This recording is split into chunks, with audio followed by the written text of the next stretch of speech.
Okay, so one of the first things that I identify when I visit a pond is looking at the overall pool quality, looking for turbidity, looking for excessive algae, dry spots. Is it holding water?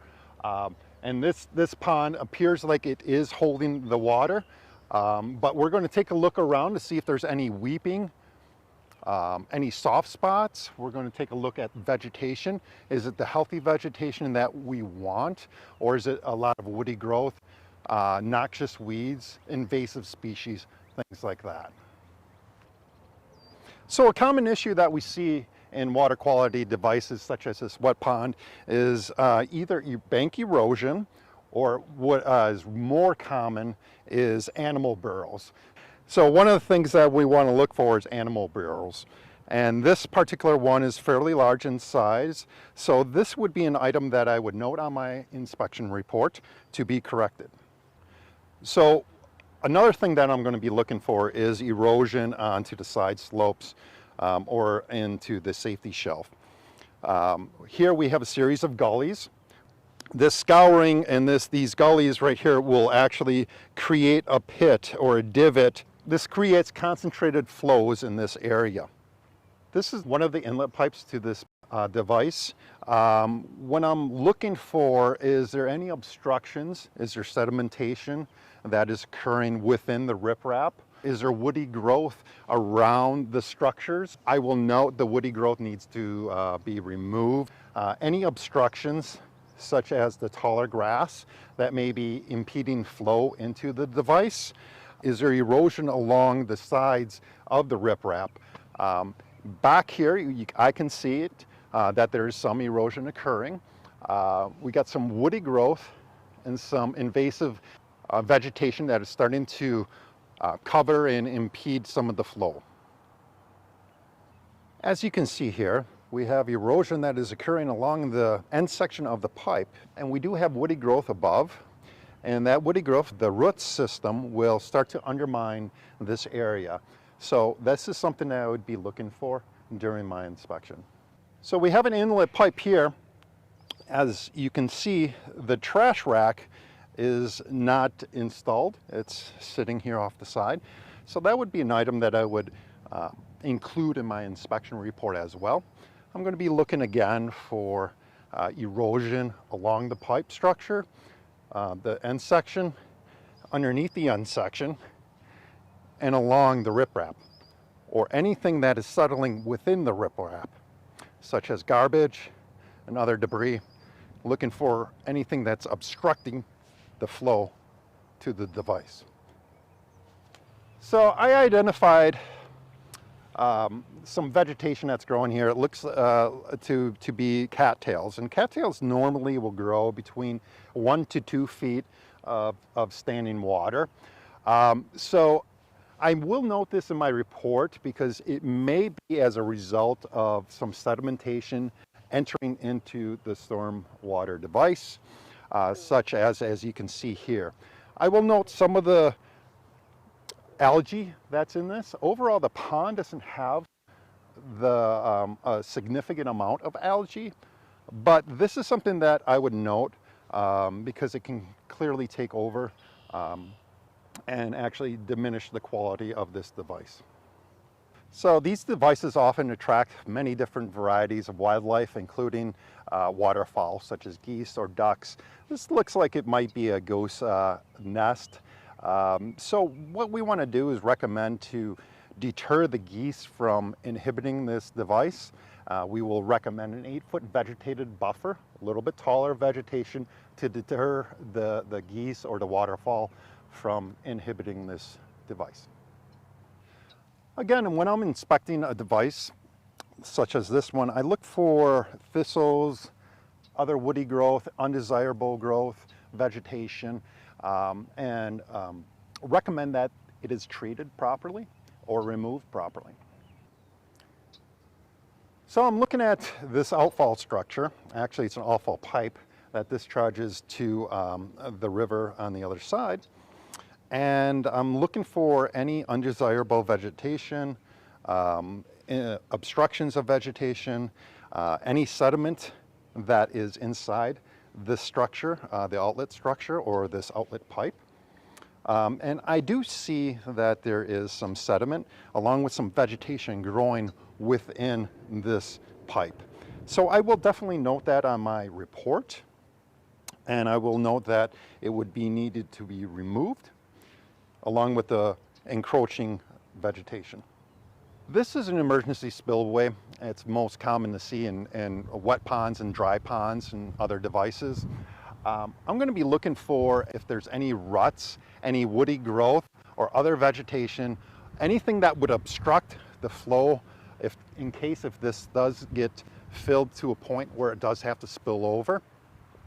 So right now everything looks very good.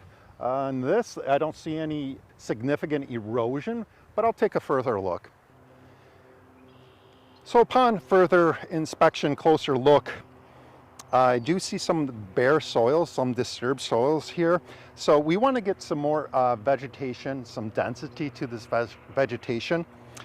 So I will be noting in the inspection report that this particular area needs to be overseeded or stabilized, vegetated further. Upon inspecting this berm, very close to the emergency spillway, I came across the woody growth, and I will be noting this in the report that it should be removed. It's recommended to be removed because the root structure could undermine the integrity of this berm, which could result in berm failure, especially being this close to the emergency spillway. This is the outlet of this particular device. I'm going to be looking for any erosion along the riprap, around the pipe, and underneath the pipe. I will also look for any obstructions, any woody growth that needs to be removed, any other noxious weeds, sedimentation that is accumulated here. This is the last part of my inspection prior to any discharge leaving the device. So today we're out here at one of our clients doing an illicit discharge inspection. This is one of the outfall pipes. There's several outfall pipes here. This one is the one that we're going to be looking at today. First things I notice is if it's dry, which means it's not flowing, or is it flowing? I wait after 72 hours of a dry period in order to do these inspections. That is the recommended time frame. That allows any stormwater to exit the storm sewer system. In the instance if this outfall was flowing, I would be taking a grab sample and I would be checking for pH levels and for temperature at the time of that sample was taken. I'd further test for the following elements: copper, chlorine, ammonia, detergents, and phenols. And I would report those results if there was any positive hits or negative hits to our client. If there were any suds in the flow or in the pool, I would also note that into the report. And I would also note that there was suds in the flow. Let's see here. This outfall happens to be dry, meaning it's not flowing. So I don't have to worry about taking any samples at this point. If I were to take a sample, it may be a sample from the pool, depending on the pool quality. This pool quality looks rather decent. It has a brownish tint to it, but I don't see any evidence or smell any physical indicators that an illicit discharge has taken place. Therefore, I won't be taking a grab sample. Any grab sample that I would be taking would be 250 milliliters. I will be looking for erosion around the pipes, underneath the pipe. I would be looking to see if this pipe is rusted or corroded. As you can see, this pipe, the invert, has some corrosion and some rust. I will note if there's any sedimentation inside the pipe that might be in the invert. I would take measurements of that sedimentation and note that also in my report. If this pipe happened to be flowing, I would be taking measurements of the flow, how fast it is flowing, feet per second. I would also be measuring the width and the depth of that flow, along with any characteristics of that flow, such as suds, oil, any other types of sheens and odors. This outfall pipe is not flowing, and the pool quality does look decent. So I'll just note the vegetation, some of the woody growth that you see around will likely have to be removed. I will be noting that in the report because this can get larger and larger and impede any flow. Also undermine any soils underneath and along the sides of the pipe. As you can see, this pipe is corroded at the invert. I will note that in my report, along with any other physical indicators such as the rust or any other stains. Even graffiti might be something that I will note. I will be taking a photo from on top, looking down, so you can see the quality of the pool. I'll be taking a photo from the outside, looking into the pipe, where possible, when possible.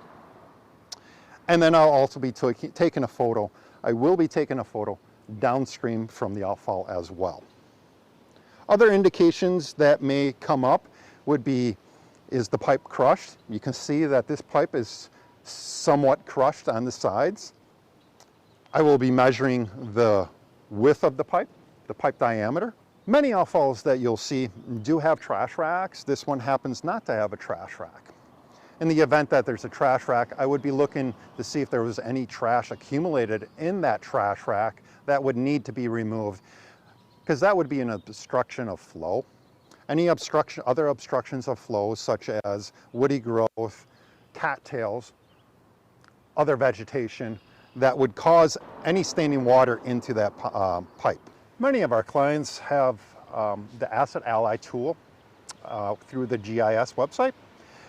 And in this particular community, we do use Asset Ally, and we will have a digital form that we can download to your GIS so you can view it at any time. We also will provide you the photos and a clean report. During my inspection, I will be filling out the report through Asset Ally. Many of our clients have Asset Ally through their GIS system.